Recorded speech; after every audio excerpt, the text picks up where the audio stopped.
Assalamualaikum warahmatullahi wabarakatuh. Teman-teman ragam kimia yang saya hormati, kali ini masih dalam topik bahasan tentang sabun cair. Saya akan menjelaskan tentang air yang digunakan untuk proses pembuatan sabun cair atau sabun cuci piring secara khusus. Banyak sekali pertanyaan yang datang kepada saya tentang apakah air yang paling baik digunakan untuk proses pembuatan sabun cair.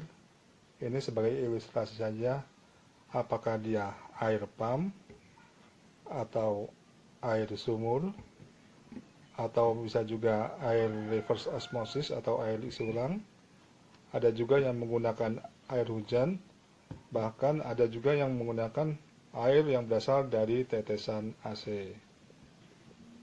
Pada dasarnya semua jenis air ini bisa digunakan untuk proses pembuatan sabun cair asalkan layak dan bersih. Tetapi sebenarnya ada satu parameter yang bisa dijadikan acuan apakah air tersebut bisa digunakan untuk proses pembuatan sabun cair. Dalam analisa air, itu ada dinamakan dengan nilai TDS atau Total Dissolved Solid atau jumlah total padatan terlarut, yaitu nilai yang menandakan suatu padatan yang ada di dalam air tersebut. Jadi semisal air pump ini sekiranya seperti layaknya jernih atau bersih, tapi kita tidak tahu berapa jumlah padatan yang terlarut di dalam air ini. Nah, untuk mengetahuinya itu digunakan dengan nilai TDS. Alat yang digunakan untuk mengukur nilai TDS ini dinamakan TDS meter. Banyak yang menjualnya di online shop, harganya juga berkisar di bawah Rp100.000. Nah, dalam nilai standar TDS air baku, untuk nilai antara 0 sampai 20 ppm atau part per million atau bagian per juta, biasanya itu digunakan untuk air dari reverse osmosis.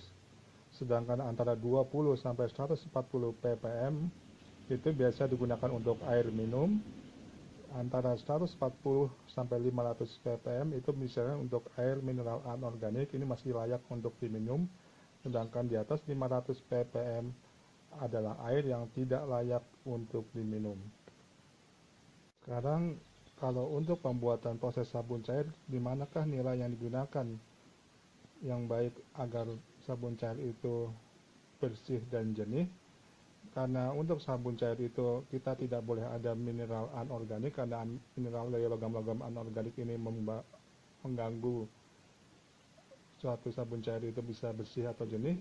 Maka standar yang digunakan adalah antara 0 sampai 20 ppm atau bisa juga standar untuk air reverse osmosis. Lantas bagaimana jika kita mendapatkan suatu air yang akan kita gunakan untuk proses pembuatan sabun cair di luar nilai TDS? Memang selayaknya untuk menurunkan harga TDS itu menggunakan proses penyaringan ultrafiltrasi atau juga dengan penyinaran sinar ultraviolet yang memang biasa digunakan di proses penyaringan reverse osmosis atau air isi ulang.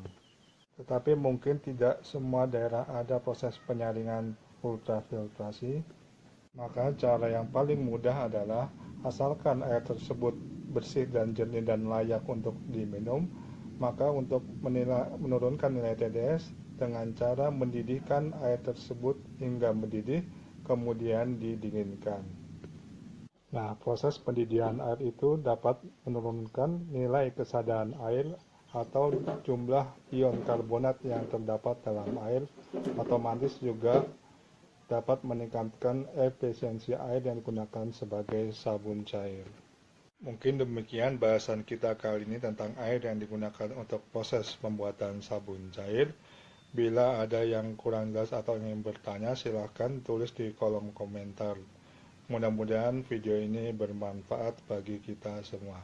Wassalamualaikum warahmatullahi wabarakatuh.